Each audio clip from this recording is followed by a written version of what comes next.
Tunainua jina lako magharibi ya leo Papa, maana isingelikuwa wewe hatungelikuwa hapa. Wazuri kuliko sisi wamekufa, wametuacha, lakini Bwana umetuacha hapa duniani kwa hii wakati ili tukusifu na tukuinue.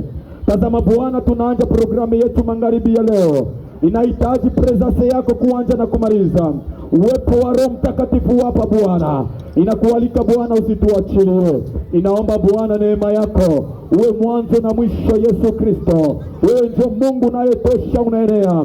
Inainua jina lako Bwana, nikiamini Bwana kwa siku ya leo hautatuachilia. Tunaomba haya yote ni katika jina la Yesu Kristo, na wote waseme amina. Haleluya, haleluya. Ndiyo, kwa ile tunajitambulisha tena kwa wale wenye watujue.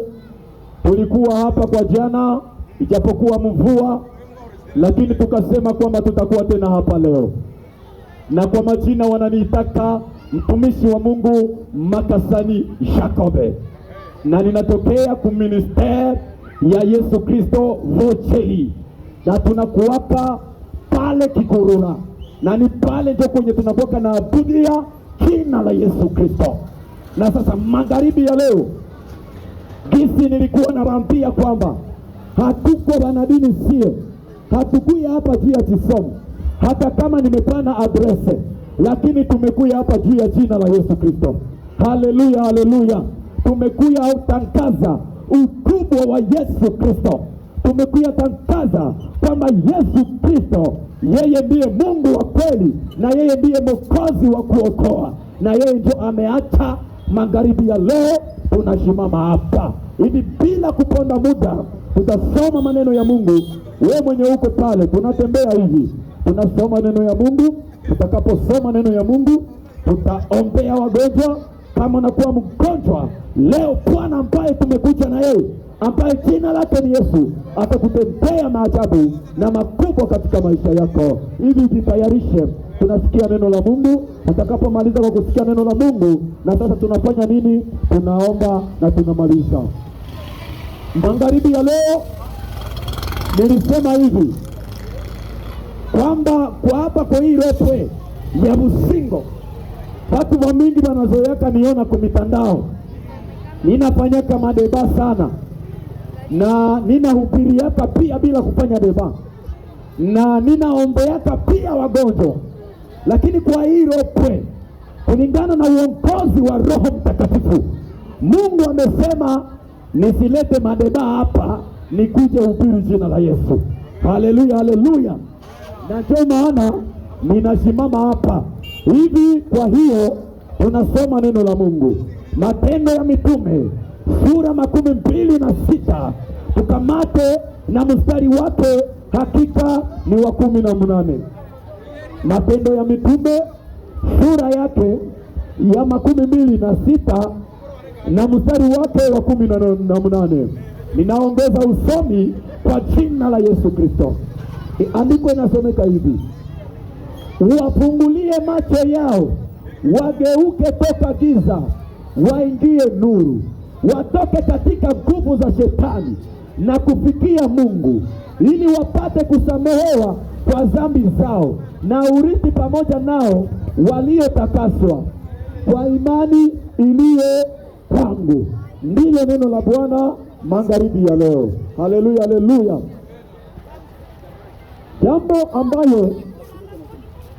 Jambo ambayo niko napenda nikwambie magharibi ya leo. Ukikumbuka kwa jana ulizungumuza juu ya Yesu ambaye alikuwa na iko napita. Yesu alikuwa na iko napita, akaita watu akasema munifuate. Na wakati Yesu aliita wanafunzi, yaani Petro na wanafunzi wengine, wakamfuata. Lakini wale wanafunzi walikuwa na wiko intelligent, wakauliza Yesu, lakini Yesu, tunakufuata, kwako tutapata nini? Biblia inasema Yesu akawajibia, akawaambia hivi, akasema wote wenye wananifuata hakika wajue kwamba Yesu mimi ndio muumbaji wao. Na cha pili Yesu akasema, Petro akasema, akajua kwamba aseme Yesu, ninakufuata kwa sababu ni wewe wewe ndiwe unakuwa na maneno ya uzima, maneno ya uzima. Tukaenda kuta kwamba wote wenye walifuata Yesu walimfuata kwa sababu alikuwa na maneno ya uzima, na kile ndio kitu ambacho tulizungumzia kwa jana. Sasa magharibi ya leo, mtoto yetu, sikia nikwambie, we mtoto yetu hapa Busingo, niko na neno nzuri ambayo ninakuletea Joy. Neno moja yenye tunazungumzia magharibi ya leo. Kichwa cha somo inasomeka hivi: kugeukia Mungu, kugeukia Mungu, kugeukia Mungu, ama kugeuka kutoka kwa shetani na kugeukia Mungu wa kweli. Kutoka kwa shetani na kugeukia Mungu wa kweli. Yaani leo magharibi ya leo tunazungumzia juu kugeuka. Maana kugeuka mkinande erevenuka, erevenuka, mkifarasa tourner, tourner, tourner, kwa Kiingereza to turn, turn, kugeuka. Mwingine alimbaka nyimbo sera nyamana ye avenduke. Haleluya.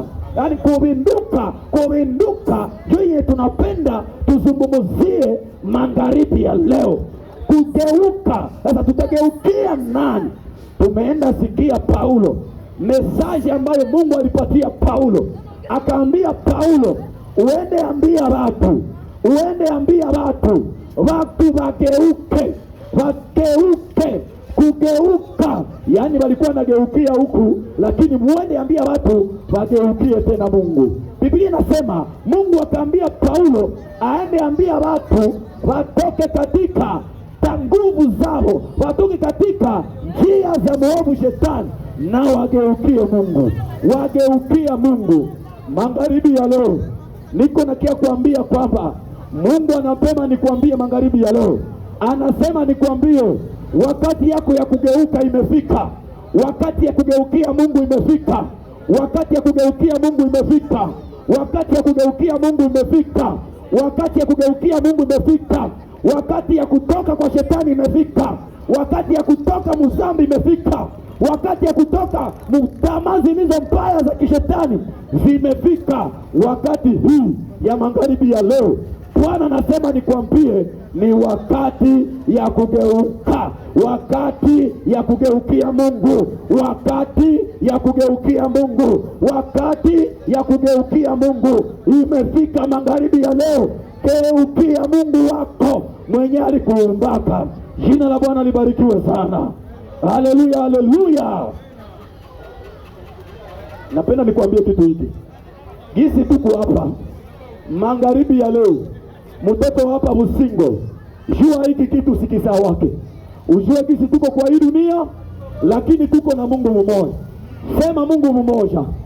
Mungu mmoja, sema Mungu mmoja. Hii dunia ni iko na Mungu mmoja. Mwenye aliumbaka mbingu na dunia, mwenye aliumbaka mbingu na dunia ni mmoja.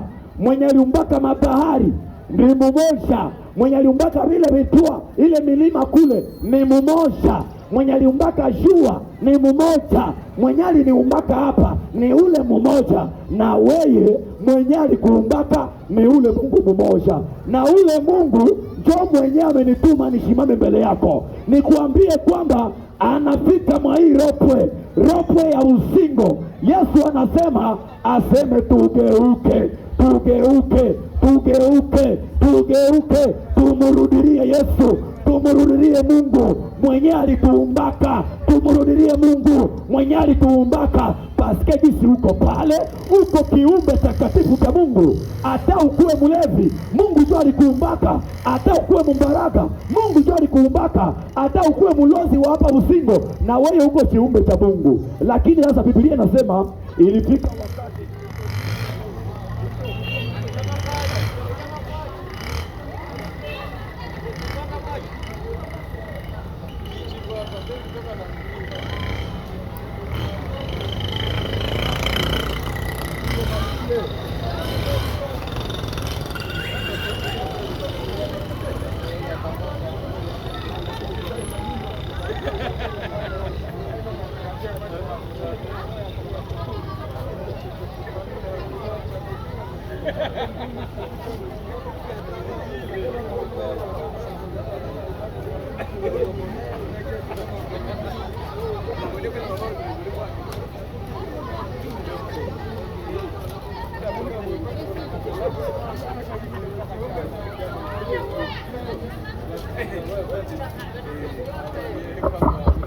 Haleluya. Ekipe inaenea. Haleluya, haleluya. Tulianja energy kwanza, inaomba ingie kwanza. Paske leo ni moto kumajanja. Bwana Yesu asifiwe sana. Nilikuwa nasema hivi, nisee ujue kwamba gizu huko, unaona dadangu pale, uko murembo wa Mungu. Hata kama mwairopwe, wanaweza sema mbulule ni rudada lupoleza. Mungu anakujua uko kiumbe chake. Hata kama mwairopwe, munaweza kuwa muko mulevi ama ule na jikoyole yaka. Mungu mbinguni anakuacha huko naishi. Mungu anajua kisi huko kiumbe chake. Haleluya, haleluya.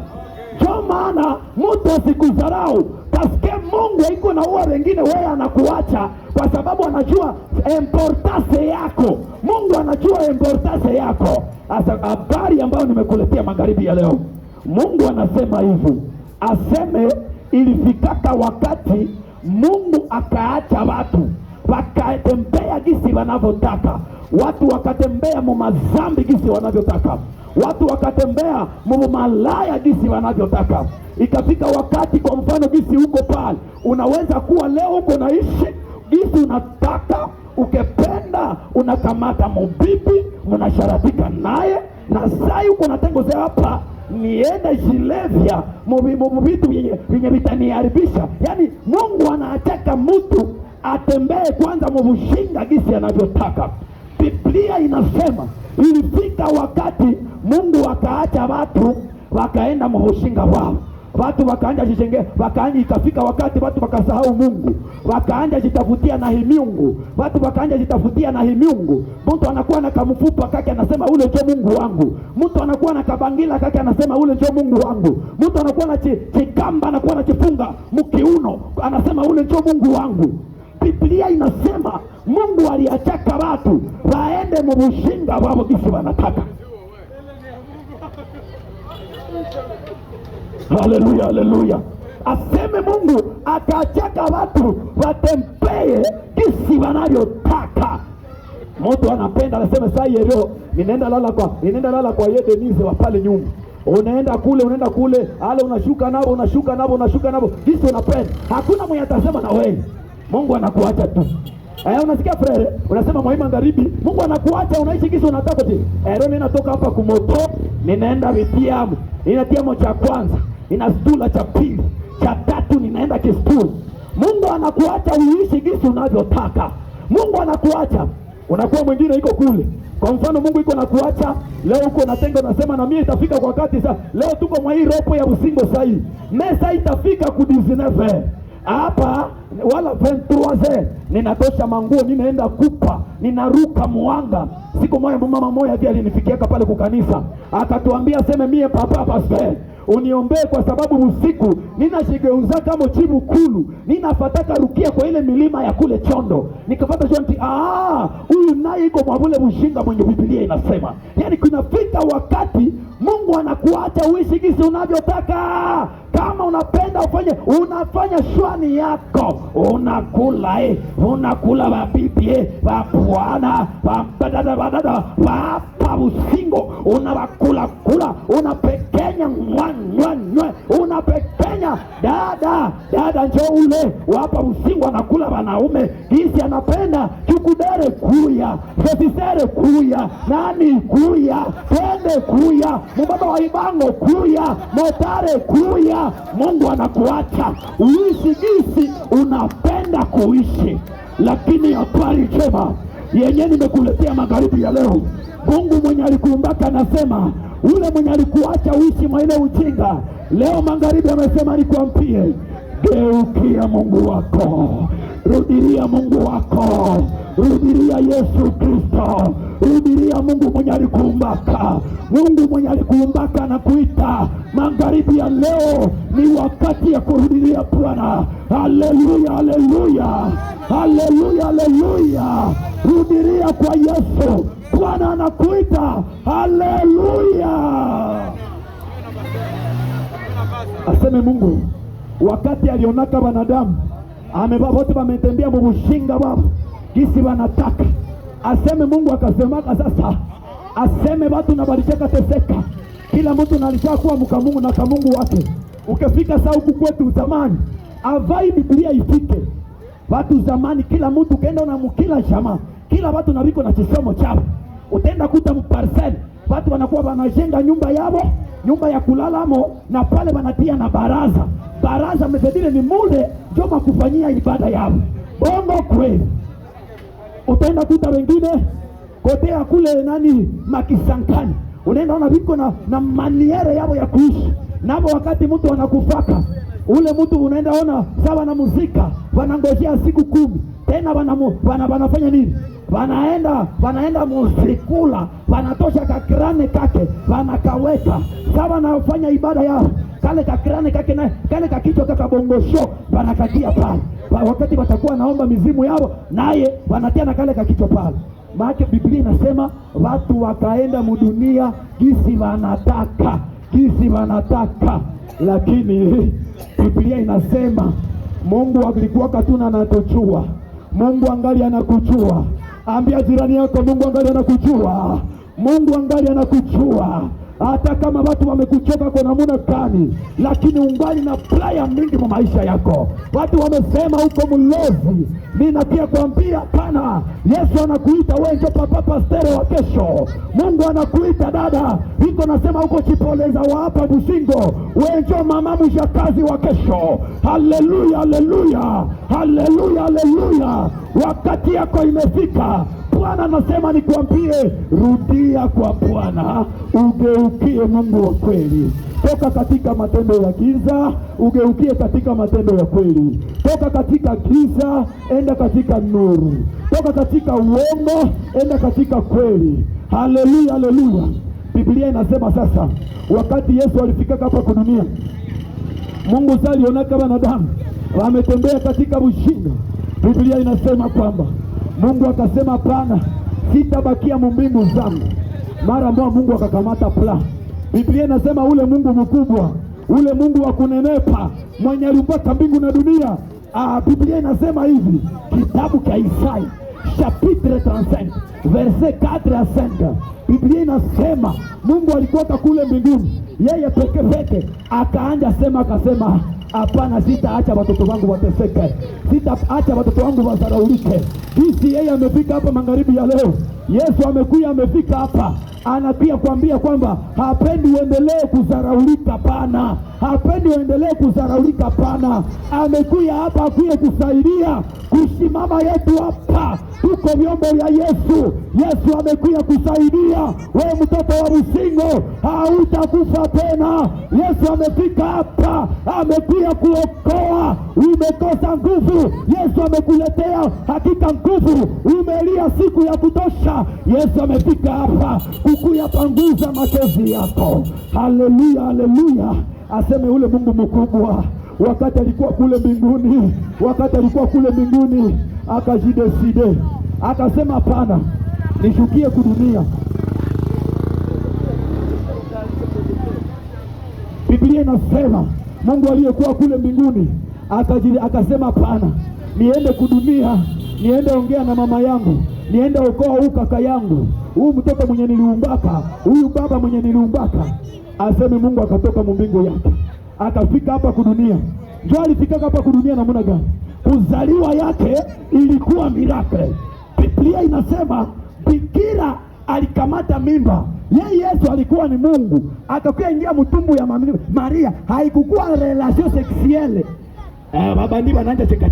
Haikukuwa tendo ya ndoa, no! Ilikuwa nguvu ya Roho Mtakatifu. Mungu akaingia mtumbu, yeye peke Biblia inasema Roho alijifanya mwili. Yeye peke akavala nini? Mwili. Kukuya hapa kudunia haikukuwa kitu kia mzaha. Dada, Mungu kutoka mkiti chake. Biblia inasema Mungu akatoka mkiti chake, akashukia hapa kudunia, akakuya hapa, akaingia mtumbo. Iko na mission special. Ile mission special ndio ya wapi? Kukia nitafuta mie na wewe tulikia tafutiwa na Yesu. Wewe mbaraga, Yesu alikia kutafuta. Wewe uko mtoto wa Mungu. Wewe wakuvuta tumbaku mtu asikudharau. Uko mtoto wa Mungu. Wewe kama uko namna gani? Wewe mlozi, Yesu amekia kutafuta. Yesu alishuka mbinguni, alitoka mbinguni, hakukuya chezea hapa kudunia. Biblia inasema kwamba alifika hapa kudunia na iko na kuya okoa wanadamu. alikia okoa wanadamu wale wenye walikuwa na walishaka tembea disi wanataka. Yesu akakuya mumisio yake ya kuokoa. Mtoto wa usingo muko wala watoto wa usingo muko. Sikia nikwambie, misio moya ya Yesu njoi. Yesu akukieka hapa kudunia jua kuhukumu wewe. No, Yesu alikuweka hapa kudunia na iko na pia kuokoa.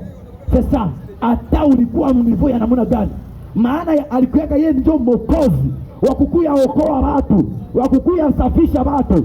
Ile yenye ushaka kushindwa, yenye ushaka kosa ufanye nini? Ile yenye ushaka kosa ufanye nini? Ile magonjwa yenye ushaka kosa kama utatokoka moyo namna gani? Ile ndio iliachaka Yesu anakuja kudunia.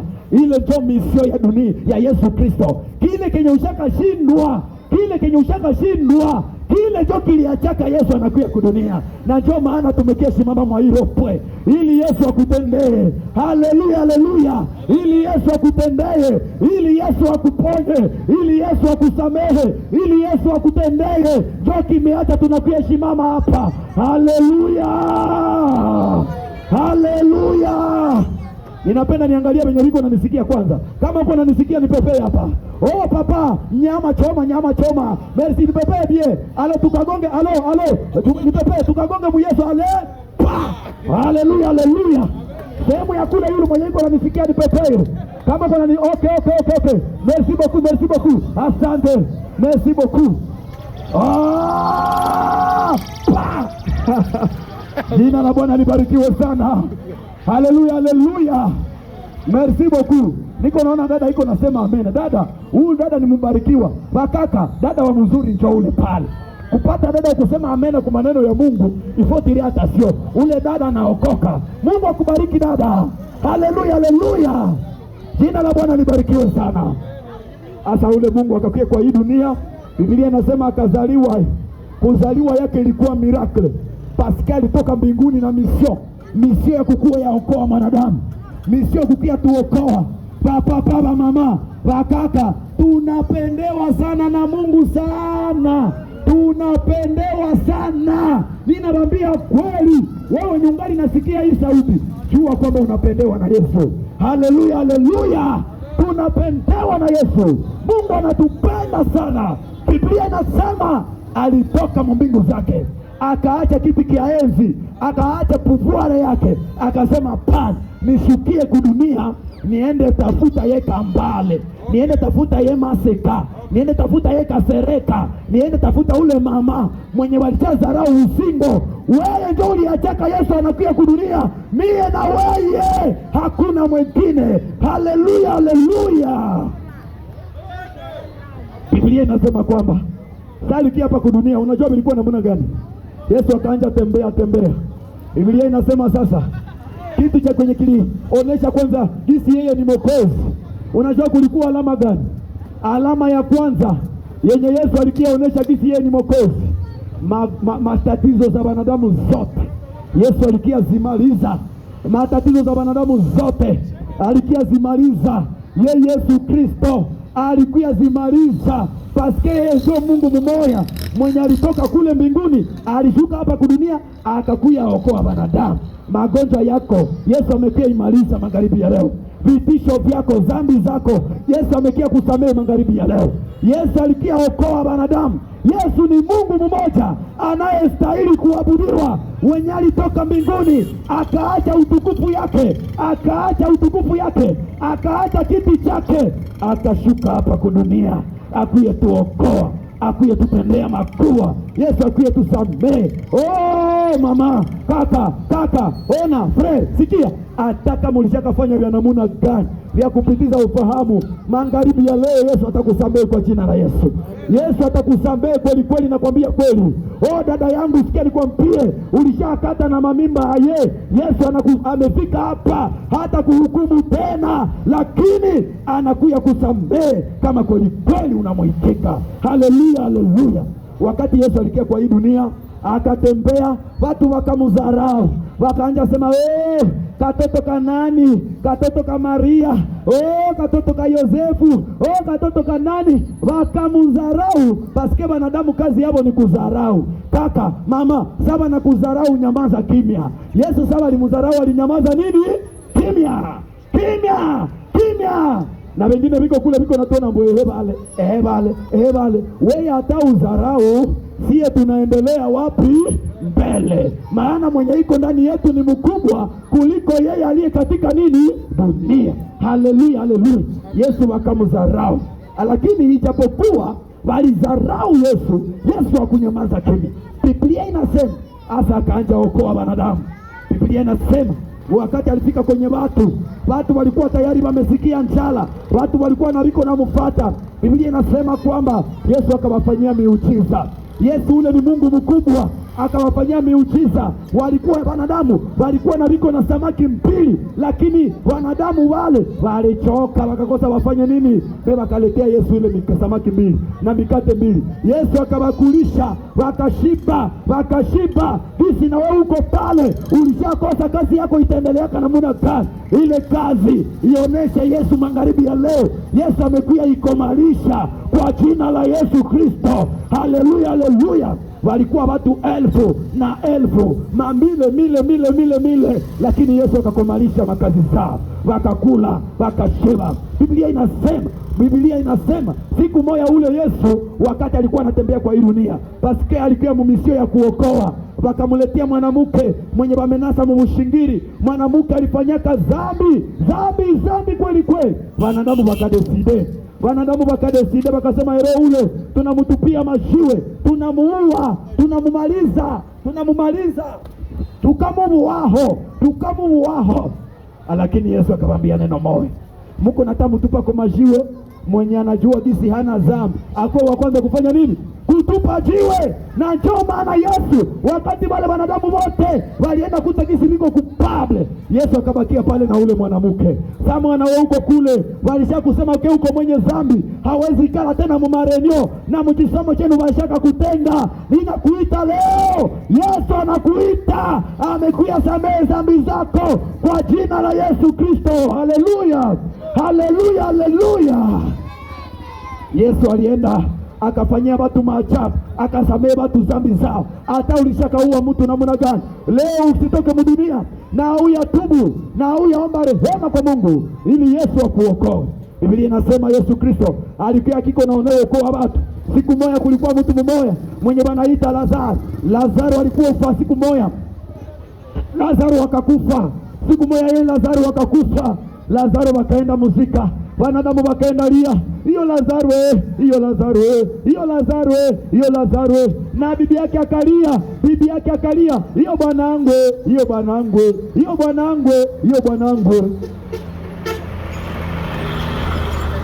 Watu wakasema waseme Lazaro ule amekufa. Ule amekufa. Akose na kuko na baba na bananja sema ati ero Lazaro amekufa. Na mimi hapa na rekipere bibi yake. Bibi yake na mimi hapa sai. Nina murekipere pasiki kuko na baba wa vile. Wakati anaona bibi yake bwanake mtu amekufa, deja unaanza mulicho lingine. Ero hapa na mie. Na mie ero hapa nafanya nini? Ero ule bile na mimi hapa ule mwanamke naanja mutimbira. Wakakufa haya. Kumbe Yesu alifika mkaburi, alifika mwa ile kilio cha Lazaro. Hata kama Lazaro walikuwa na balisha mutia mkaburi, Yesu akakia fanya miujiza ya kuokoa. Paske ndio Mungu wa kuokoa. Hata kama balozi walishakuzika namna gani, Yesu iko na uwezo magharibi ya leo hata kufufua kwa jina la Yesu. Balozi walishafunga jamaa yako, Yesu amefika hapa akuye kupatia tena uzima, maana yeye ni Mungu wa kweli wa kuokoa wanadamu. Mama papa, Yesu ni wa mzuri sana. Haleluya. Yesu ni wabie sana. Yesu anatupenda sana. Biblia inasema watu walikuwa na walishalia, lakini Yesu akafika kwenye kaburi akasema, stop, musilie tena. Lazaro, fufuka toka mkaburi. Yesu amefika mairopwe akuye kupanguza machozi. Yesu amekuja kupanguza machozi. Haleluya, haleluya. Haleluya, haleluya. Haleluya, haleluya. Machozi yako leo tunasema stop. Kwa jina la nani?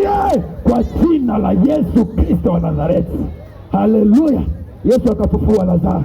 Wakati alifufua Lazaro, Biblia inasema kwamba wakati alifufua Lazaro, Watu wakashangala wasikweje tushapata Mwokozi kudunia. Watu wakashangala wakaishiwa. Na je mwenye niko na kuelezea magharibi ya leo, ule Mwokozi Mungu alikia kwa hii dunia iko nakia kutafuta wewe kaka yangu. Ikafika wakati Yesu, Biblia inasema kwamba alikuwa hakika wafu aliwafufula wenye walishaka kufa, paske ni Mungu muweza yote. Yesu ni Mungu muweza yote. Yesu ni Mungu anayeweza yote. Biblia inasema sasa ikafika wakati wanafunzi wa Yesu walikuwa na riko mubahari. Sasa walikuwa na riko kubahari. Yesu akawatokelea. Biblia inasema Yesu akatembea juu ya maji. Aliwatokelea akitembea juu ya maji, paske ni Mungu muweza yote. Nani kwa hii dunia anaweza tembea juu ya maji? Maji inafananishwa na hii dunia. Dunia haiwezi kudomine. Wakati umeingia ndani ya Yesu, hii dunia itakuwa chini. Bahari inafananishwa na dunia. Wakati utakuwa ndani ya Yesu, hii dunia haiwezi kukula tena, haiwezi kumeza tena, paske wewe ndio utakuwa unaanza idomine.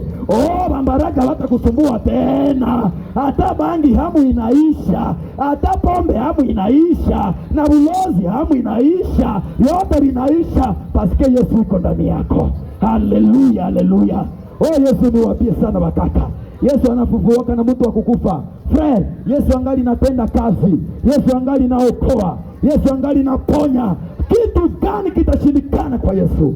Yeye ni Mungu anayeweza yote, aliyekuja katika dunia kuokoa wanadamu. Kitu gani kitashinda Yesu? Uwezo gani utashinda Yesu? Hakuna uwezo ambao inaweza shinda Yesu. Yeye ni Mungu muweza yote. Le Dieu tout puissant, le Dieu créateur, le Dieu tout puissant, Jésus Christ. Yeye ni Mungu ambaye amekuja kusaidia magharibi ya leo. Haleluya, haleluya. Haleluya, haleluya. Biblia inasema kwamba alikuwa niko natembea dunia, akatembea mbarabara, akakuta mtu mmoja mwenye anaitwa Bartimayo.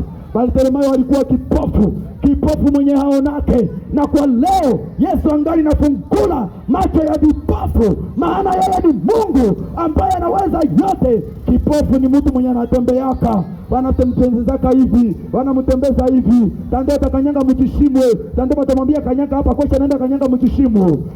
Yesu lakini alipofika pale, Yesu akamfungua macho yake. Na wewe napenda nikwambie kwamba Yesu angali na uwezo ya kukufungua. Wewe ungali limite, kwa maisha yako uko limite tu hapa Busingo, lakini Yesu ukimkaribia, Yesu atafungula akili yako, uanze waza vitu vya juu. Haleluya, vitu vya juu, vitu vya juu, vitu vya juu. Unajua kuko wadada muko, unajua kuko kuanza hivi. Mtu anawaza timie eromie hapa, niko natafuta ka bwana, bwana anibebeshe kamimba. Sasa nimebesha kamimba, nina furahi. Eroma kuto wata nisemea ko tena. Unaona? Donge wewe kazi yako ni kutafuta vitu vya chini chini. Vile ni vitu vya wapi? Chini chini. Vile ni vitu vya chini chini. Unasikia? Ona kaka, unasema sasa umeingia hapa, ninaenda kule Rwanda, ninaenda iba ekra, ninaenda kutobola nyumba ya watu, ninaiba ekra. Vile ni kuanza vitu vya chini chini. Chini chini ndugu yangu. Lakini siku ya leo Yesu anapenda tosha ule upofu wako. Acha kukua limite. Yesu anakujua tena. Yesu angali nasema na wewe. Yesu angali anakujua. Yesu angali nasema na wewe. Haleluya, haleluya. Biblia inasema wakati Yesu alikia katika dunia, hata kuzaliwa yake ilikuwa ni miujiza. Hata kuzaliwa yake ilikuwa ni uwezo. Kwa jina lake Yesu, yeye alizaliwa katika miujiza. Alizaliwa katika miujiza. Biblia inasema kwa sababu alikuwa Mungu wa kuokoa, walimuletea hata watu wenye wanakuwa na mapepo. Mapepo za asili, mapepo za vifungo, mapepo za mamaride nui, mapepo za asijue za mandoto, za wachawi. Wenye walikuwa nasumbuliwa na mapepo, Yesu alitosha mapepo zao. Pepo zao akazikimbiza. Na wewe mwenye nasumbuliwa na mapepo, pepo zile sahi waanje ziambia sahi wanakutoka, ninawaangusha toka sahi. Hakika ninakwambia, kwa sababu Yesu ni Mungu anayetenda maajabu. Yeye ni Mungu anayekuja okoa watu wenye kusumbuliwa na shetani. Yesu anakuja waokoa. Yesu alimuletea wenye mapepo, wenye walishakosa wafanyiwe nini? Hata washile. Yesu aliwaponyesha. Yeye ni Mungu mweza yote, yeye ni Mwokozi. Nini itashinda Yesu? Nini? Yesu ni Mungu anayeweza yote. Haleluya, haleluya. Nini itashinda Yesu? Haleluya, haleluya, haleluya, haleluya. Biblia inasema siku moja Yesu akatembelea kwenye kisima cha Bethsaida, akakuta mtu mwenye alishakagonja tranduita miaka 38 alishagonjea pale, jamaa ilishakamuacha. Yesu akakuya musikilia huruma. Na wewe mama gisuko pale, Mungu wangu amekusikilia huruma. Nyie walevu wenye mko kule, wakaka yangu sikia, wanakuwa na bacheka, lakini leo Yesu amekusikilia huruma.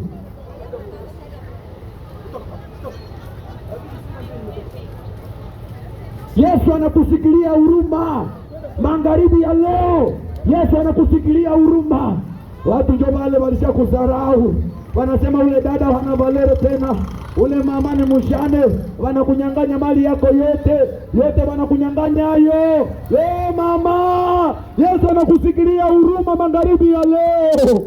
Mama yangu, Baba amefika hapa kukupanguza machozi. Haleluya, haleluya, haleluya, haleluya.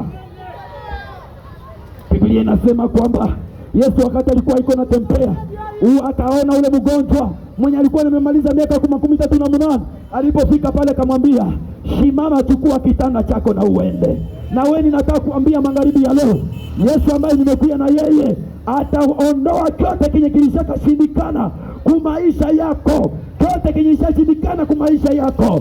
Maana Biblia inasema hivi, Luka 18 mstari wa 27, andiko inasema hivi, kinachoshindikana kwa mwanadamu kinawezekana kwa Yesu. Kile kenye ushakashindwa kinawezekana kwa Yesu. Magonjwa ushakosa utaponeka namna gani? Kinawezekana kwa Yesu. Ushakosa utotoka hali ya masturbation namna gani? Vinawezekana kwa nani? Kwa Yesu. Kile kenye ulishakashindwa kinawezekana kwa Yesu, kwa sababu yeye ndio Mwokozi ambaye amekuja hapa kudunia. Yaani yeye ndio Mungu mwenye amekuja tusaidia. Ba mama, ba papa, haleluya, haleluya. Ba mama, ba papa, haleluya, haleluya, haleluya, haleluya. Nani amefurahia Yesu? Pepe hapa nikushauri. Dadangu, merci beaucoup. Kotea kule kwenye nyama, mwenye anafurahia Yesu ni pepe hapa. Merci beaucoup, merci beaucoup. Ba frère, merci. Okay, merci. Okay dada.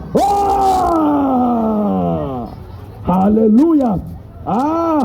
Kumbe shetani wa hapa Busingo ashindwe, abakome. Musikie, niko na shimama mwa hii ropo ya Busingo. Pepo yote niko na uwa watu Mubutembo, muprezasi yangu hapa Busingo, ninasema stop.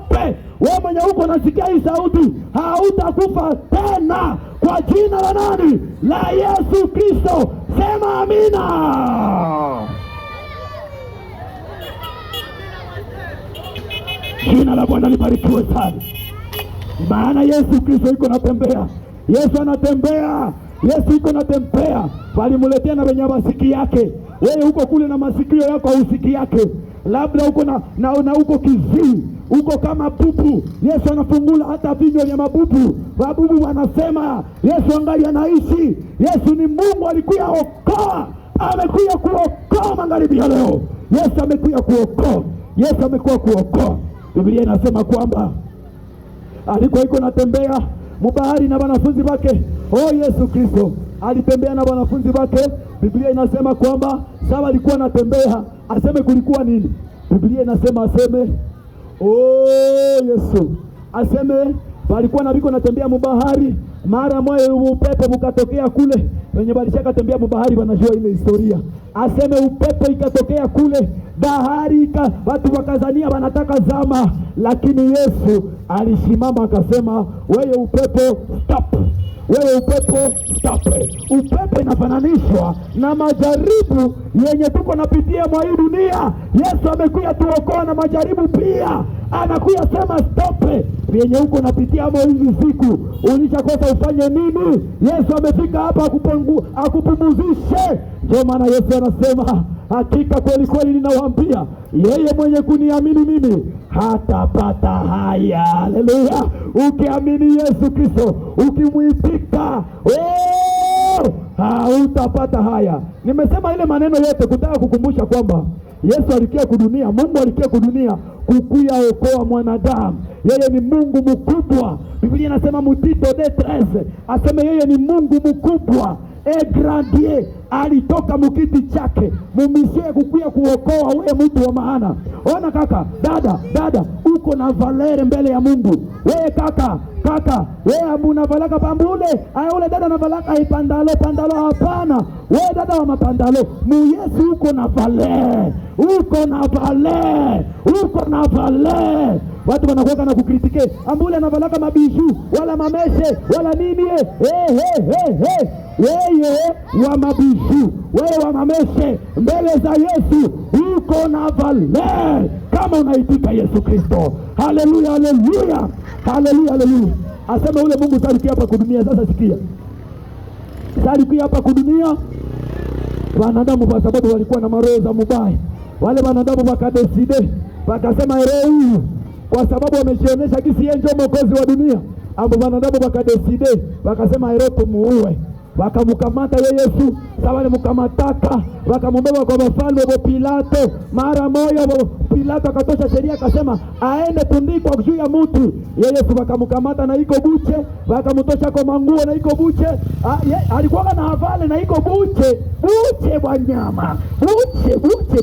Buche alikuwa na havale, wakamutia pale kumuti, wakamuhanika pale. Walimtiaka pale kumuti. Yesu akalalamika ati aye Mungu enga kwirahanwe aje, akalalamika. Sali lilalamikaka. Watu wakazania Herosie pale, Herosie ule mwokozi tumefanya nini? Tumemuweza. Kumbe hawashuke walienda tia kumuti nani? Kumbe waishaenda tia Mungu mkubwa mwenye alishakuya pala mwili ya wanadamu. Sasa walimutia pale kumuti. Biblia inasema hivi, sikia. Sasa walimutia pale kumuti, akakuwa pale ambo wakakamata na mukuki. Walikamataka na mukuki, wakaitupa umumu, wakapiga mumbavu mpufu. Ambo mara moya maji na damu ikamwangikia chini. Ambo lusoda lilipiga mukuki mpufu. Ambo ile maji ilitokeaka mule ikaangukia mulicho ya ule usoda. Ule msoda alikuwa na gonjwa macho, mara mwana macho ikapona pale. Paske Yesu unaweza sema unampendea mabaya, kumbe tena wewe unajua unataka kuokoa wewe peke. Aseme na ule msoda kaitika kweli, huyu ni mwokozi kweli. Yesu wakamtosha pale. Sawa, alimtoshaka pale, wakamsema Herode nenda muzika roho yake vimeisha. Wakazania kwamba yake vimeisha, wakaenda mtia mkaburi. Sawa, alienda mtia mkaburi, mutia mkaburi. Amutena vile visoda vikakamata mamarto. Watipuruke tumugunje hivi saka balo hivi saka samaki kenye kana kujamanaka hivi kama njoka samaki gani ile samaki ya gani. Wati tumugunje tupige kukamata mamarto, tumupige kwa magoti yake na mifupa yake iregee. Wakakamata mamarto. Yesu wakakamata bimarto. Sawa, likamataka bimarto, wakapiga mfupa ya kwanza ya huku, haivunjike. Wakapiga marto, mfupa haivunjike. Wanapiga mfupa haivunjike. Wanaenda na kukichwa, wanakamata marto, wanapiga kukichwa, mfupa haivunjike. Maana yake ni kusema nini? Yeye alikuwa na ni Mungu, hawezi weza vunja mifupa ya Mungu mkubwa, muumbaji wa mbingu na dunia. Wakaenda mtia mkaburi. Saba alienda mtia mkaburi, wakazania sio ndio mwisho. Kumbe yeye Yesu Kristo saba alimutia mkaburi. Ukaenda ona wanadamu wote, mwanadamu yoyote saba anamtiaka mkaburi.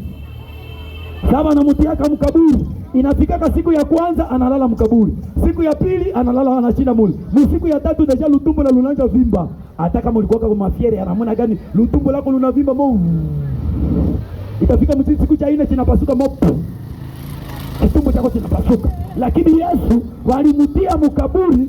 Biblia inasema hakuoza hata kidogo. Biblia inasema alifufuka na ile mwili yake ya utukufu, alifufuka na ile mwili, haleluya, paske yeye ni Mwokozi. Alifufuka na leo Yesu iko hai. Jésus est vivant, Jésus est vivant, Jésus est vivant. Yesu iko hai, Yesu alifufuka na yeye niko naye hapa. Mungu ambaye iko na mimi hapa, jina lake Yesu Kristo, na tena jina lake Yesu Emmanuel. Maana yake ni kusema nini? Mungu pamoja nasi. Emmanuel, Mungu pamoja nasi. Yesu akafufuka na leo Yesu tuko na mtangaza, iko hai, iko hai. Yesu iko hai. Yesu iko hai. Yesu iko hai hapa, maana yeye ni Mwokozi. Haleluya, haleluya. Aseme sasa alifufuka akapanda mbinguni. Akaambia wanafunzi, lakini ninapanda mbinguni, mimi nitakuja tena kwenyu kama roho. Nitakuja kama Roho Mtakatifu. Biblia inasema sasa alienda mbinguni, akashuka siku ya Pentekoste. Wanafunzi wa Yesu wakaenda tangaza makubwa ya Yesu. Sasa walitangaza makubwa ya Yesu, roho ya Bwana ikashuka ndani yao. Mara moja Petro walikuwa naenda muhekalu, wakaenda ona mara moja kiwete alikuwa na iko pale, alama ya kuonesha jinsi Yesu anaishi. Kiwete alikuwa mbele ya hekalu. Petro akafika kwenye ule kiwete, akamwambia simama kwa jina la Yesu Kristo. Mara moja kiwete akasimama, akatembea. Ilikuwa alama ya kuonesha kwamba Yesu Kristo iko hai. Yeye ndio Mwokozi mwenye anastahili kuabudiwa. Mwenye anastahili kuabudiwa ni nani? Yesu Kristo. Jina la Bwana libarikiwe sana. Haleluya, haleluya. Ninauliza watu wa Busingo, nani anastahili kuabudiwa? Yesu Kristo. Jina la Bwana libarikiwe sana. Maana yeye ndio Mwokozi wa dunia. Yesu alikuja akaonesha wokovu wake, akakuja okoa watu. Kwa yeye ni Mungu, ndiye kupisa. Biblia inasema Petro akasimamisha kiwete kwa jina la Yesu, alama ya kuonesha kwamba Yesu anaishi. Na wewe napenda nikwambie kitu hiki, ujue kwamba Yesu ni Mungu mwenye anastahili adoration. C'est Jésus Christ. Yesu ndio anastahili adoration mu maisha yako. Yesu ndio anastahili adoration. C'est lui le seul vrai Dieu. Mungu wa kweli mwenye anastahili kuabudiwa mu maisha yako ni Yesu Kristo. Ndio maana somo ya leo lisema geuka toka mu maisha ya giza, geukia Yesu. Geukia Yesu, tembea na Yesu, achana na ile maisha mabaya, tembea na Yesu, geukia Yesu, maana yeye ndio anastahili kuabudiwa. Yeye ndio Mungu wa kweli. Wakati umejua Yesu kisi yeye ndio Mungu wa kweli, unakuwa huru. Umejua kweli na ile kweli inakuweka huru. Ile kweli inakuweka huru. Yesu ndio Mungu wa kweli, na Yesu angali iko hai, anaishi, amefufuka, leo iko hai. Kitabu cha Waebrania 13 mstari wa 8, Biblia inasema kwamba usidanganyiwe, Yesu Kristo ni yeye yule jana, leo na hata nini milele. Ndio maana nataka kuambia kwamba hakuna kitu kinashindikana kwa Yesu. Yesu angali anaponya diabetes. Yesu angali anaponya ukimwi. Yesu angali anaokoa wenye dhambi. Yesu ni yeye yule jana, leo hata nini milele. Hajabadilika. Haleluya, haleluya. Wakaka hapa Busingo, tuitike Yesu, tumuabudu. Yeye ndio Mungu wa kweli. Tutokane na maisha mabaya, maisha ya dhambi, maisha ya vituruturu. Turudie kwa Bwana mwenye alituumba. Turudie kwa Yesu. Turudie kwa Yesu. Haleluya, haleluya. Haleluya, haleluya. Ninapenda niangalie wakaka wadeba tu wenye biko nanifuata. Kama uko nanifuata nisikie, frere yangu. Merci beaucoup que Dieu vous bénisse. Merci beaucoup. Ninatafika kwa mwisho, ninaomba, ninatoka, ninarudia. Lakini kabla avant nirudie, ninapenda nikwambie kitu hiki. Huyu Yesu ndio Mwokozi mwenye anastahili adoration, mwenye anastahili kuabudiwa hapa Busingo. Mungu hapa Busingo jina lake nani? Yesu Kristo. Wakaka ninawaambia tugeuke. Adoration yetu, maabudu yetu, tusiabudu miungu, tusiabudu visambo. Acha kuabudu visambo. Wengine viko kule viko na vibangila bana viteka kumikono. Ule ndio ushakamata sa Mungu wako. Toka sasa, geuka, rudilia Mungu wako. Rudilia Mungu wako. Wengine viko kule viko na busanga wanavifunga mumakiuno. Ushatilia mwa vile imani yako wadada, unatia busanga mkiuno chako, unasema ile njita itakutia kotaye. Ile ni sanamu. Geukia Mungu wako, rudilia Mungu wako. Wengine viko kule wanavala mabage majike kaka. Achana na ile mabage majike kaka yangu. Rudilia kwa Yesu. Yeye ndio Mungu mwenye anastahili maabudu. Hapana vitu, hapana ile mabusanga, hapana mamifupa, hapana ile. Magharibi ya leo ninabambia hii jambo msikie. Mkwe batemwe njoo ninabambia kweli. Watoto wa Busingo mjue njoo. Ninabambia kweli. Kuko mtu mmoja. Msikie. Kuko chizimu chimoya kwa hii dunia. Kizimu chenye chiko yulu ya vizimu vyote. Kizimu chenye chiko yulu ya vizimu vyote ni Yesu Kristo. Yesu ndio kizimu chenye chiko yulu ya vizimu vyote kwa hii dunia. Mtu asikudanganye, obo nyabandu viko chini ya Yesu. Obo chitasamba viko chini ya Yesu. Obo chitaenda viko chini ya Yesu. Obo nyamiisa viko chini ya Yesu. Obo katolika nzira viko chini ya Yesu. Obo chitasamba viko chini ya Yesu. Obo nyamulagira wote viko chini ya Yesu. Yesu Kristo pekee, yeye ndio Mwokozi wa dunia, na yeye ndiye anastahili kuabudiwa, na yeye ndio Mwokozi mmoja. Jina la Bwana libarikiwe sana. Ndio maana magharibi ya leo kwa kumaliza, Yesu anasema tumgeukie. Kaka, rudia kwa Yesu. Yesu ndio Mungu alikuumbaka. Rudia kwa Mungu wako, atakusamehe. Yesu atakuokoa vile vinyuko unapitiamo kama utaitika leo. Yesu anazima yote, hata vikumbukaka tena. Unakuwa kiumbe kipya na unakuwa mtakatifu. Hata ulisharatika namna gani dada mwairope wanakujua wengi wa kutingiza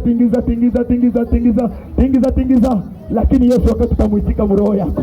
Yesu anakusafisha. Wewe ndio muimbaji wa kesho, wewe ndio dada wa kesho, wewe ndio mama wa kesho, mama pastor. Kaka sikia, wewe mlevi, niko nasema huko mlevi hauna tena vale. Hii mikro hii, wewe ndio utakuwa na ubiri, wewe ndio mhubiri mkubwa kaka. Nakwambia kweli, Yesu amekuita leo, anakwambia geuka, rudia kwa Mungu wako, acha kupoteza muda, rudia kwa Mungu wako. Haleluya. Na niko nenda maliza, niangalie mwenye amefurahia yenye nimesema. Nipepee hapa basi. Ubarikiwe kwa jina la Yesu. Papa, ubarikiwe kwa jina. Oh mon frère, que Dieu bénisse, merci beaucoup. Asante, merci. Asante kabisa. Mungu awabariki sasa. Mungu awabariki kabisa. Unasikia? Geuka sasa. Mungu anakwambia geuka, wenduka, rudilia Mungu wako. Watoto wa hapa, watoto wa hapa Busingo, ninawaambia hii neno mnisikie. Tugeuke tuabudu Mungu mmoja ambaye alituumbaka. Hapana kuabudu miungu. Mtu mwenye kisikia, kama uko kule, uko wa farmasi. Mufarmasi kama unaogopa Mungu, kama unaujishaka makapoti, makondomu, geukia Yesu. Achana na ile biashara. Haleluya. Wewe mtoto wa Mungu mwenye uko hapa, kama unaenda unaujishaka bangi, achana na ile kazi. Tabribisha Yesu atakupatia kazi ya mzuri. Mtoto wa Mungu hawezi panda bangi, hawezi ujisha bangi. Haleluya. Hasa ya mwisho yenye mtaacha mnanichukia kose njoi. Mtoto wa Mungu hawezi ujisha serikali. Ninawaambia kweli, leo wakuujisha maserikali robi wanatani chukia, jumiko na ujisha sana. Toka mwa vile, achia vile watu wenye waamini Yesu. Wewe Mkristo hawezi ujisha maserikali. Leo uko nasema hiyo Mungu wewe, wakilia baisha kwa mingi. Mama, achana na vile vitu. Muachane na vile vitu. Tujitie kwa Mungu. Mungu atatupatia kazi za mzuri. Jina la Bwana libarikiwe sana. Haleluya. Magharibi ya leo nataka kuambia mtu mmoja. Inakwambia hiki nisikie bie. Usikasirike bure, wewe uniambie kama uniulize kama nimesema vile juu ya nini. Bwana Yesu asifiwe sana. Ndio maana nataka kuambia, kazi yenye imenisukuma hapa ni kuambia kile kitu ili ujue kwamba Yesu alikuja kuokoa. Yesu alikuja kutosha katika mambo njia zisizofaa. Na magharibi ya leo sasa amesema mugeukie, yeye mwenyewe aongoze maisha yako. Haleluya. Yesu atakuonesha na kazi yenye unazifanya, atakuonesha tabia yenye unazitembelea, atakuonesha biashara yenye unazihusisha. Bwana Yesu asifiwe sana. Haleluya, haleluya. Watoto wa Busingo, ninamalizia pale nikibambia kwamba tuabudu Mungu mmoja. Ile tatizo ya kutokujua Mungu inasababishaka hata uombe Mungu hawezi kusikia. Yakobo anasema hivi, mtume Yakobo anasema hivi, munaomba hamupate jibu kwa sababu hamwijajua Mungu, kwa sababu munaomba vibaya. Kuomba vibaya ni wakati unaomba na haujue nani Mungu mwenye uko naomba. Soma na magharibi ya leo, umemjua jina lake ni nani? Yesu Kristo. Alikuja hapa kudunia akakuja kuokoa.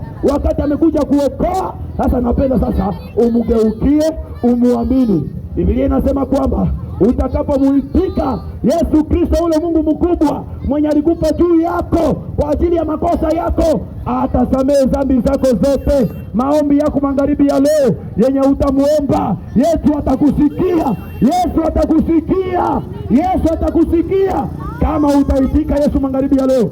Magonjwa yako inaisha. Yesu anaanza kazi ya kukuponyesha. Ninakwambia kweli, ulikuwa mwenye dhambi namna gani, ushakosa kama utacheka pombe namna gani, Yesu atakupatia hamu. Ile hamu hakika ya pombe itaisha. Yesu atakusaidia. Uko na magonjwa ya rejime, haukulake sombe, haukulake mchele, haukulake sukari, Yesu amefika hapa akuye kusaidia. Neema imefika hapa magharibi ya leo. Kama utapenda Yesu akutembee, ninakwambia kweli, neema ya Bwana imefika hapa. Haleluya, haleluya, haleluya, haleluya. Wenye wamefurahia neno utapiga makofi makubwa. Shangilia Yesu Kristo. Oh, shangilia Yesu Kristo. Shangilia Yesu Kristo. Haleluya, haleluya. Kaka ninamwona kule Kedemberise. Haleluya, haleluya. Ninaombea sasa wagonjwa. Uko mgonjwa kia tuombe pamoja. Uko na hitaji kia tuombe pamoja. Kimbia tuombe mbio mbio. Wakati imekipita. Ninakumuita kusaa muda kidogo tu. Kuja tuombe. Nani atakuwa wa kwanza? Mwenye anapenda hakika Yesu amtendee. Unapenda Yesu akutendee, kuja tuombe pamoja. Kuja tuombe. Papa kuya hapa mesi. Omwambia bena. Ukwe pala, asante babangu. Ni hebiala umbie kubiala. Asante. Asante. Nani mwingine? Merci beaucoup. Mkuye bakaka tuombe pamoja. Maana mimi niko nawaambia kila siku kwamba ndio karibu watoto. Mungu awabariki. Yesu anapenda watoto sana. Mkuye pale. Mkuye badada. Uko na mandoto ya majini, uko na magonjwa ya matasio, uko na magonjwa sijui ya namuna gani, uko na magonjwa ya unalotaka, uko na sharatika, uko na fanya tendo ya ndoa, unalotaka mamaride nui, kuja upokea neema kwa bure. Yesu anatembea mwa hii ropo. Yesu anataka kutendea makubwa. Kuja tuombe pamoja, Yesu akutendee kaka. Acha nikwambie, usipoteze muda. Kuja tuombe pamoja. Wakati yako njoi, utakashindwa kuacha pombe. Yesu anataka kupatia nguvu ya kuacha. Kuja tuombe pamoja ndugu yangu. Nakwambia kuya. Unajimastiri baka kaka. Ninajua hawezi weza kujiachisha, lakini kuya. Yesu anakuita magharibi ya leo. Yesu anakuita. Kama uko kule, kuya tuombe pamoja. Uko na tatizo katika unyumba, katika mwili wako, naamini Yesu anataka kutendea magharibi ya leo. Asante. Merci kwenye viko na kuya. Nani wa mwisho atakuwa wa mwisho? Kuja tuombe pamoja. Nani mwingine ni nani? Asante. Merci beaucoup. Keje mpenisa. Asante baba. Oh Yesu Kristo. Merci bakaka. Merci. Okay. Merci beaucoup. Kisi muko napitia pale, hamusikie haya ya mtu. Biblia inasema haya ni ya shetani. Shetani iko na kutesa, tena unabakilia kule. Wanakuita kwa msaada ya bure, hautalipa, tena unabakia kule. Biblia inasema haya ni ya nani? Ni ya shetani. Kuja tupatishe shetani haya. Shetani amekuchezea siku ya kutosha. Leo anakuacha. Maisha yako ni magonjwa, kila siku marejime, kila siku manini. Kaka merci, bienvenue kwa pale, merci frère. Merci. Okay, mkuye tuombe pamoja. Hakika Yesu Kristo afanye kazi. Haleluya. Basi tuombe kwa maombi. Asante dada, msogee hapa samahani, msogee hapa. Asante, msogee hapa. Wengine wana Asa tunaomba sasa Yesu afanye kazi. Nani atakuwa mwisho? Ninakonta mpaka senge. Sipende hii neema ipotee kumutu.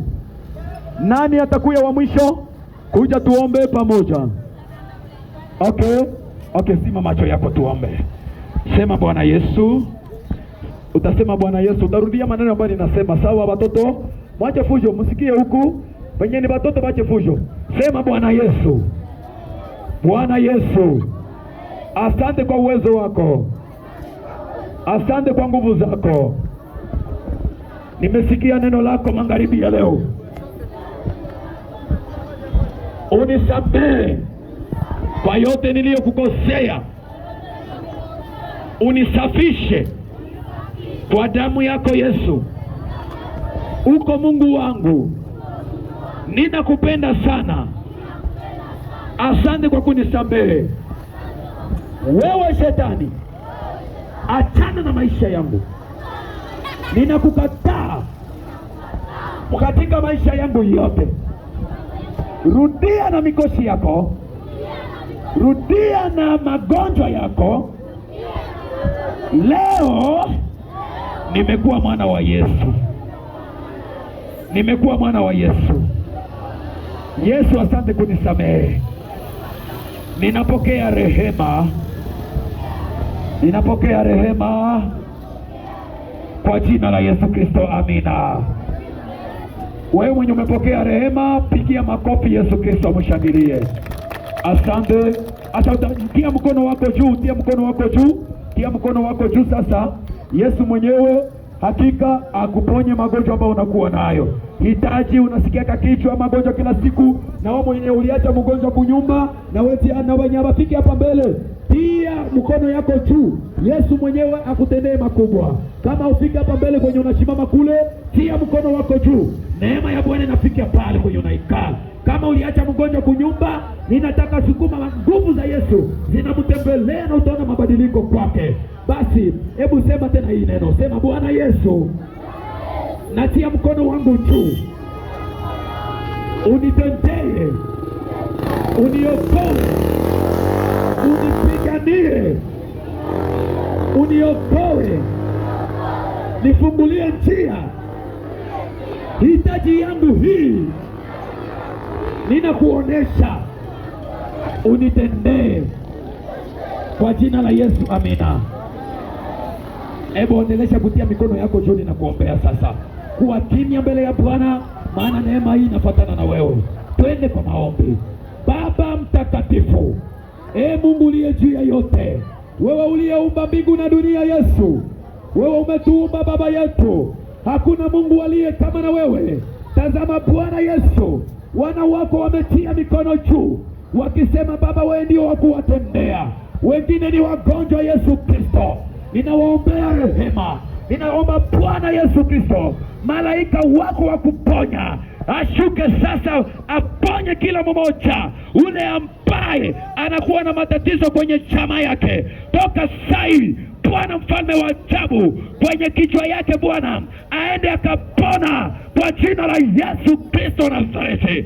Ule ambaye amesumbuliwa na sumu ya balozi, kwa jina la Yesu, wewe roho ya sumu nasema enda mbali, mutoke mbali, toka mwili yake kwa jina la Yesu, enda mbali. Wewe pepo ya maride nui hapa mwairopwe kwenye bakaka, kwenye wote wenye ametia mikono juu, wewe pepo sikia, ninakuambia toka mwa ile mwili, toka mwa ile mwili, toka mwa ile mwili, toka mwa ile mwili kwa jina la Yesu Kristo wa Nazareti aliye hai. Ninaomba toka sai, ninatangaza deliverance. Aliyekuwa mgonjwa apone kwa jina la Yesu. Wewe roho ya magonjwa, roho ya diabete, sikia sauti yangu. Roho ya Ebola, sikia sauti yangu. Ninakukemea sai, achana na hawa wote kwa jina la Yesu, kwa jina la Yesu, kwa jina la Yesu. Wewe mwenye ulikuwa unasema kwamba wewe pepo mkubwa mwenye ulisema utaua hawa watu,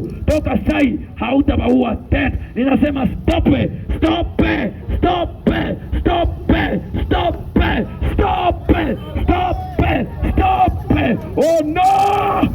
Yesu Kristo inatangaza ushindi wa mamlaka kwa jina la Yesu, kwa jina la Yesu, kwa jina la Yesu, kwa jina la Yesu. Yesu, tembea, tembea, tembea, tembea kwa kila moja, tembea kwenye mwili ya kila moja, tembea kwenye kazi ya kila moja, tembea kwenye kichwa kila moja. Yule aliyesumbuliwa na kichwa, wewe roho ya kichwa, stop, enda mbali kwa jina la Yesu Kristo Nazareti. Inatangaza uponyaji toka sai kwa jina la Yesu, kwa jina la Yesu, kwa jina la Yesu. Kama umepokea muujiza wa Yesu, piga makofi na Yesu atembee na wewe. Ishara za Bwana zitembee na wewe. Yesu atembee na wewe. Wewe mwenye uliacha mgonjwa kunyumba, ule mgonjwa uende una mabadiliko kwa jina la Yesu. Kwa jina la Yesu Kristo. Wewe mwenye umekosa kazi, inafungula milango kwa jina la Yesu Kristo. Uifatane na mwili ya maisha yako kwa jina la Yesu. Nasema toka sai, neema ya Bwana itembee na nyie wote wenye mmekesha mama hapa kwa jina la Yesu. Tunasema hivi, amen. Shangilia Yesu Kristo. Asante, murudie na amani. Neema ya Bwana itembee na kila mmoja kwa jina la Yesu. Omwami abienenyu.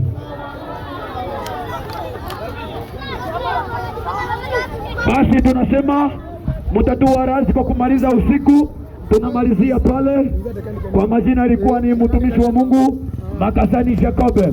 Wengine wamesema watauliza makesho. Kama uko na kesho ninamalizia hapa, kuya jiandikisha jina yako kwa msa, tutaona kama tunafanya nini. Kama kwa programu ya kesho tutaona kama tunafanya nini. Hivi tutakuwa tena hapa kesho. Watoto wa Busingo mmetukaribisha vizuri, lakini tunakuwa kule Chikurura ndio kwenye tunakuwa na maombi kila siku. Wewe ambao ulipia unapenda tushiriki pamoja, utatufuatilia pale Chikurura Mubonde pembeni ya Kanoya Kahorowe. Basi usiku ya leo nyie wenye mulitusikiliza ba komersa, nyie wote mubarikiwe. Nyie ba motare wenye mulitusikiliza, nyie wote mubarikiwe na Yesu. Omwami abienenyu.